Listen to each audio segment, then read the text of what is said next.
So my name is Lorna Gascoine and I'm proud to be speaking to you today on behalf of Unite Hospitality. I've worked in the hospitality industry for 15 going on 16 years now in kitchens, behind bars and restaurants and hotels. So when I'm talking about the reality of working within this sector, I'm speaking from experience. I've seen the good, the bad and the unacceptable.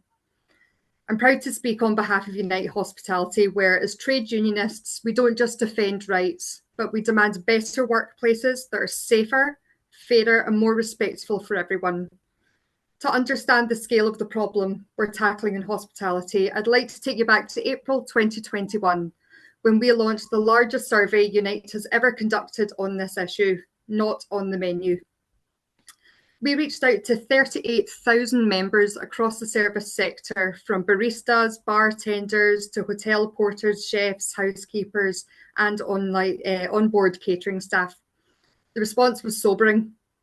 Across all respondents, 52% said they had either witnessed or directly experienced sexual harassment at work.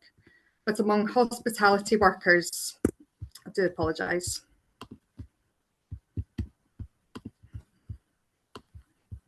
Sorry, I'm just having a blip here.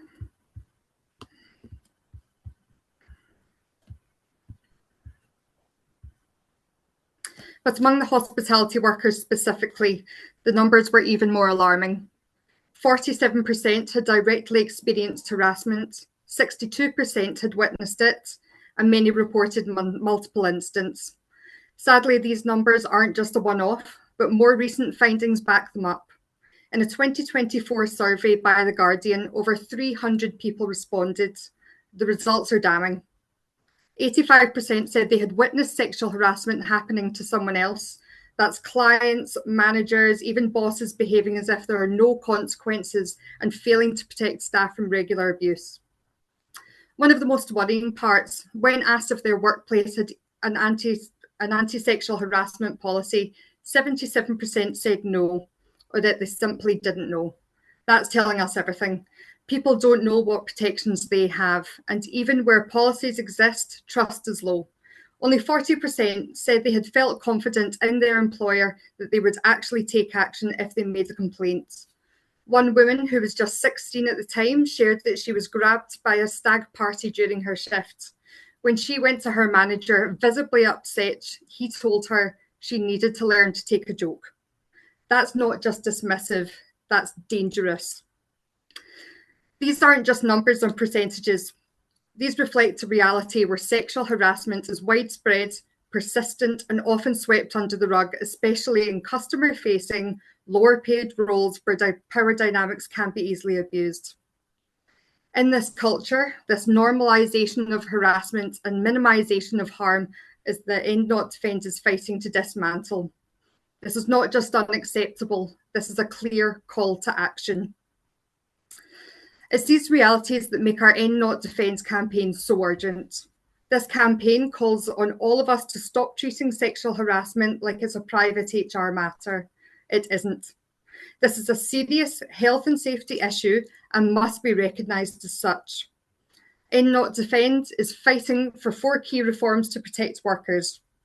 First, to bring sexual harassment under the remit of health and safety, so there's proper oversight and accountability. Second, to introduce anonymous reporting systems like those used for workplace injuries under RIDDER, so workers can speak out without fear. Third, to prioritise victim safety and support over box-ticking exercises designed to protect employers. And finally, to extend the time limit to a tribunal case. Because let's be honest, 3 months, 90 days is not enough. From my own experiences as a young chef in male-dominated kitchens and bars and hotels, I've been groped by sober and intoxicated men on shift. I know these incidents stay with you. These shape how you feel at work. For some, it takes years, sometimes decades, to even name what's happened. We must make space for healing, not pressure victims into relive trauma on a deadline. But this campaign isn't only about what needs to end. It's about what we need to build. We need strong, clear policies that protect workers.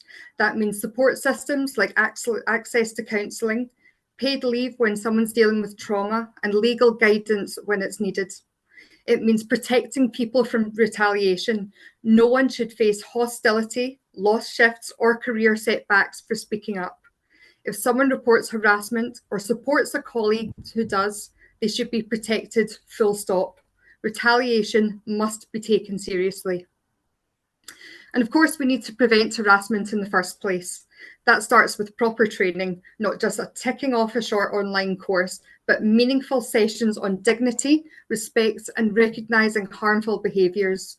It means clear policies shared with every staff member and revisited every year. We also need leadership to take responsibility because culture starts at the top. If managers don't act, nothing changes. These policies should be checked every year to keep up with the best practices, including international standards like the ILO Convention 190.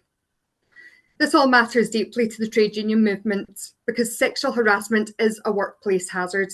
It causes real harm emotionally, psychologically, and sometimes physically. Under the Health and Safety at Work Act, employers are already legally required to protect workers from harm, so let's hold them to it. Supporting End Not Defend is not just about policy change, it's about standing together as trade unionists for the dignity, safety and well-being of all workers. It's about saying, we see the harm, we hear the stories, and we're going to do something about it. And I'm proud to say we already are. Thanks to the tireless campaigning of Unite Hospitality, a growing number of venues are they've now put clear sexual harassment policies in place. And these are including the Stand Comedy Clubs in Glasgow, Edinburgh and Newcastle, the Athol Arms Hotel in Perthshire. We have Summer Hall in Edinburgh, which is the largest independently run arts venue within the UK. There's the Glasgow Film Theatre, and also Compass Catering has now proactive sexual harassment policies across venues where they employ staff directly. So this includes the Scottish Event Campus, Twickenham, and London's Excel Centre. Although this is real progress, we all know that there's still so much to do. Thank you so much for listening and for standing with us in this fight. Thank you.